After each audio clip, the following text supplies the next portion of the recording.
યોજાયેલી power lifting સ્પર્ધામાં સુરતના ફૈજાન પટેલે ઇન્ટરનેશનલ ફલક ઉપર અપાવ્યું દેશને ગૌરવ. યુએઈમાં યોજાયેલ આંતરરાષ્ટ્રીય પાવર લિફ્ટિંગ સ્પર્ધામાં ગુજરાતના 2 સ્પર્ધકોએ ભાગ લીધા હતા, જેમાં ગાંધીનગર ક્રાઇમ બ્રાન્ચમાં કોન્સ્ટેબલ તરીકે ફરજ બજાવતા મિત્તલ પરમાર અને સુરતના ફૈજાન પટેલ સામેલ હતા. અને આ સ્પર્ધામાં 8 જેટલા દેશોના સ્પર્ધકોએ ભાગ લીધો હતો, જેમાં ભારતમાંથી જ 20 સ્પર્ધકો હતા. ત્યારે આ સ્પર્ધામાં ફૈજાન પટેલ અને મિત્તલ પરમારે ગોલ્ડ મેડલ મેળવીને વિશ્વ ફલક ઉપર ભારત અને ગુજરાતનું નામ રોશન કર્યું.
दुबई गए थे, पावर लिफ्टिंग का चैंपियनशिप में पार्टिसिपेट किया और आपने वहाँ पे गोल्ड मेडल जीत के आए हो, क्या कहोगे? मेरा नाम फैजान पटेल है. मैं गुजरात सूरत से हूँ और ये मेरे गुरु है ताज सर ताजुद्दीन सैयद. मैं लास्ट 6 to 7 ईयर से मैं पावर लिफ्टिंग की ट्रेनिंग ले रहा हूँ सर के पास. और 5 टाइम नेशनल खेलने के बाद इंटरनेशनल की दो ईयर से मैं ट्राई कर रहा था. और इस बार मेरा दुबई इंटरनेशनल चैम्पियनशिप में सिलेक्शन हुआ और 20 कौन सा मंथ अभी 20 जो लास्ट 20 था वो तब चैम्पियनशिप था दुबई में. तो वहाँ पे गोल्ड मेडल लिया बेंच प्रेस और डेडलिफ्ट करके. जैसे इंडिया में भी कंपटीशन होती है और अभी आप इंटरनेशनल जाके आए हो, तो कितना डिफरेंस होता है एक इंडिया लेवल पे और एक इंटरनेशनल लेवल पे खेलने का? कितना प्रेशर होता है? वैसे जैसे होम ग्राउंड बोला जाता है, जैसे मोहल्ले में क्रिकेट खेलना और स्टेडियम में क्रिकेट खेलना उतना डिफरेंट है, क्योंकि 24 आवर्स 2 दिन का या 3 दिन का ट्रैवलिंग रहता है. ट्रैवलिंग में प्रॉपर डाइट नहीं होता है, बॉडी लॉस होता है. उसके बाद जाके हमें लिफ्टिंग करना होता है. तो और यहाँ पे खेलना मतलब घर से सीधा जाके खेलना होता है, तो बहुत इतना फर्क तो है ही. और ऐसा नहीं है, अगर कोशिश करो तो कर सकते हैं. घर से आपको किस तरीके का सपोर्ट मिला है? क्या माहौल है घर पे? आपने जब घर पे बोला होगा कि भाई मैं ये मेडल जीता हूँ, तो घर का माहौल कैसा था? हाँ, फैमिली बहुत हैप्पी है और शायद मेरी जगह कोई और होगा तो उसकी फैमिली भी हैप्पी होगी, क्योंकि ये प्राउड मोमेंट है. और फैमिली का बहुत अच्छा सपोर्ट है, क्योंकि सबको पता है कि जिम वालों के हमारे नखरे थोड़े ज़्यादा होते हैं. टाइम टू टाइम डाइट वगैरह, प्रॉपर सोना, घर वालों को डिस्टर्ब करना. तो घर वालों को बहुत डिस्टर्ब किया और फैमिली ने सपोर्ट किया, कोऑपरेट किया अपने को. और बहुत हैप्पी है, घर में बहुत अच्छा माहौल है. और आया उसके बाद सेलिब्रेशन भी बहुत अच्छा किया. जैसे अभी काफी सारे लोग दूसरी एक्टिविटीज में पार्टिसिपेट कर रहे हैं, तो अभी पावर लिफ्टिंग का भी अभी काफी पकड़ मजबूत होते जा रहा है, काफी लोग उसमें आ रहे हैं. तो जो यंग ब्लड जो आ रहे हैं, यंग जनरेशन, तो उसको आप मैसेज क्या देना चाहोगे? बस यही है कि चाहे पावर लिफ्टिंग हो, वेट लिफ्टिंग हो, स्ट्रेंथ लिफ्टिंग हो, गेम कोई भी हो, स्पोर्ट्स को हमेशा ऑलवेज सपोर्ट करते रहना चाहिए. और जो गेम में आपको इंटरेस्ट है वो गेम में अपना बेस्ट दो, बस यही कहूँगा मैं. ताज सर, सबसे पहले तो कॉन्ग्रेचुलेशन आपको. Thank you sir. अपना जो फैजान सर है वो गोल्ड मेडल जीत के आए हैं सर, आपके लिए कितनी बड़ी बात है? ये सबसे बड़ा प्राउड मोमेंट ऑफ इंडिया है. जो असली मेडल पहनने के बाद मुझे एक प्राउड होता है, वो एक प्लेयर ही समझ सकता है. जैसे मैं खुद भी एक प्लेयर हूँ, तो ये मेडल जब सीने पे लगता है, उससे ज्यादा प्राउड होता है कि जब हम इंडिया का ब्लेजर पहनते हैं.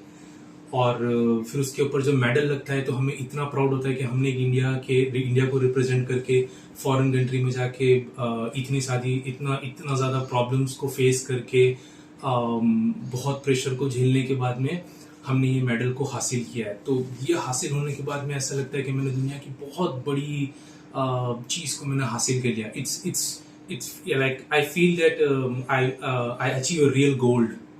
तो एक रियल गोल्ड पाने के बाद जो एक हैप्पीनेस होती है ना, उससे कहीं गुना ज्यादा हैप्पीनेस हमें ये एक मेडल पाने के बाद होती है प्लेयर को। सर आपके पास काफी सारे लोग आते होंगे और आपने इतने सारे में से फैजान को ही क्यों चुना कि तू ही आगे बढ़? सबसे इम्पोर्टेंट चीज़ है कि प्लेयर तो काफ़ी आते हैं, बट स्टेट लेवल है, नेशनल लेवल खेलना, ये सबके लिए अभी तक स्टेट लेवल खेलना सबके लिए थोड़ा आसान था, नेशनल मुश्किल था।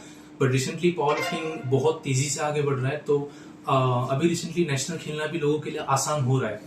तो स्टेट लेवल और नेशनल लेवल, डिस्ट्रिक्ट लेवल खेलना ये थोड़ा सा आसान है, बट इंटरनेशनल खेलना ये बहुत मुश्किल है, क्योंकि सबसे इम्पोर्टेंट चीज़ है वहाँ पे वाडा इन्वॉल्व हो जाता है। तो वाडा का इन्वॉल्व होने से ड्रग्स आप यूज नहीं कर सकते। तो ड्रग्स एक बहुत इंपॉर्टेंट चीज है कि भाई हर इंसान उसको लेके नहीं चल सकता। तो इंटरनेशनल जाना मतलब आप ड्रग्स यूज नहीं कर सकते। तो इसमें वाडा इन्वॉल्व था, तो नेचुरल आपको खेलना पड़ेगा। तो ये सबके बस की बात नहीं कि वहां तक पहुंच सके नेचुरल तरीके से, और इतना वेट लिफ्ट करना ये आसान बात नहीं है। एज ए प्लेयर मैं खुद भी वेट लिफ्टिंग, पावर लिफ्टिंग करता हूँ, तो मुझे पता है कि इसमें कितना ज़्यादा डिसिप्लिन लाइफ होना बहुत ज़्यादा ज़रूरी है। आपको स्लीपिंग ऑर्डर, आपकी फूड एंड न्यूट्रिशंस, आपका व्यवहार, ज़्यादा वेट लिफ्ट करने से आपका मेंटल डिस्टर्ब होने लगता है, तो वो मेंटल पावर आपको बनाए रखना पड़ता है। और सबके साथ एक बहुत ही स्माइली, जितनी प्रॉब्लम फेस क्यों ना हो, फाइनेंशियली प्रॉब्लम तो इसमें इतनी रहती है पूछने की, मतलब आप पूछो ही मत, इतनी फाइनेंशियली प्रॉब्लम रहती है।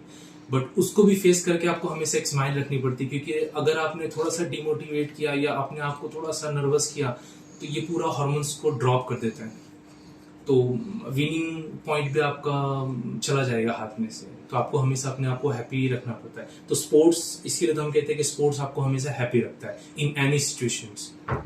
फैजान आपके पास पहले आया था और फैजान अभी आपके पास है, तो कितना डिफरेंस आप उसके अंदर देख रहे हो? फैजान एज एन टीचर अगर आप देखते हो, फैजान जब मेरे पास आया था फर्स्ट, तो ये बिल्कुल लाइक किड किस्म का था, अनमेच्योर, थोड़ा सा जो यंग किड्स जो होते हैं ना, लाइक 16, 17, 20 इयर्स ओल्ड, उनका एक थिंक रहता है कि बस हमें पावर लिफ्टिंग खेलना है, हम वेट उठाएंगे। तो वजन उठाने और डाइट, न्यूट्रिशन, ये सबके लिए आसान नहीं होता है। जब तक आप अपनी लाइफ में डिसिप्लिन नहीं मेंटेन करते हो, तो ये सबके लिए आसान नहीं। इन्होंने इस पावर लिफ्टिंग को लेके अपना पूरा लाइफस्टाइल ही चेंज कर दिया।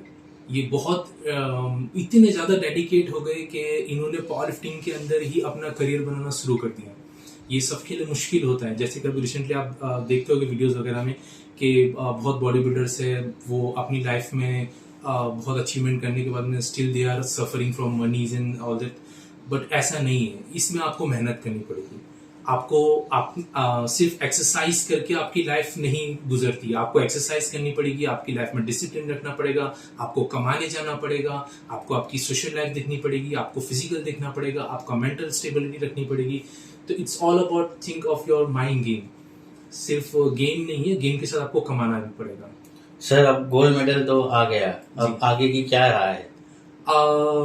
आगे देखेंगे कि हम इसको और अच्छी तरीके से कैसे हम स्टेट लेवल, नेशनल लेवल में हम इसको और अच्छी तरह से और इम्प्रूवमेंट करके जब हम दोबारा इंटरनेशनल स्केल हम रुक करेंगे, तो थोड़ा सा एक लालच आने लगती है। तो now I don't want gold medal, I want champion of the champion. तो मैं चाहता हूँ कि चैंपियन ऑफ द चैंपियन बने। एक आखिरी मैसेज आपको अगर देना होता क्या दोगे? मैं यंगस्टर को एक ही मैसेज दूंगा कि अपनी लाइफ को किसी भी चीज के लिए एकदम से प्रिपेयर मत कर लो। Slowly is the fastest way to achieve anything. आप धीरे से शुरुआत करो, पहले उसको समझो क्या है।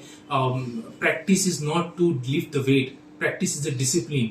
प्रैक्टिस आपको एक वेट को लिफ्ट करने के लिए बहुत सारे आपको एक सर्कमटेंस के अंदर से गुजरना पड़ता है, और यही एक लाइफ यही आपको एक लाइफ सिखाता है कि अगर आपको मुसीबत आपके सामने है तो आपको उस मुसीबत के साथ किस तरह से जूझना है। तो यही यंगस्टर को कि भाई डिसिप्लिन लाइफ जिए, अच्छा न्यूट्रिशन वगैरह खाए, और ड्रग्स बहुत इसमें फास्ट आगे ग्रोथ कर रहा है, तो उसमें आप ये चीज़ पे ना गिरे। Nutrition is the most important part of sports. Don't avoid nutrition, go to the best dietitians, take good protein, good carbohydrate, good fiber, and all vitamins, minerals. It definitely improve your power. Thank you.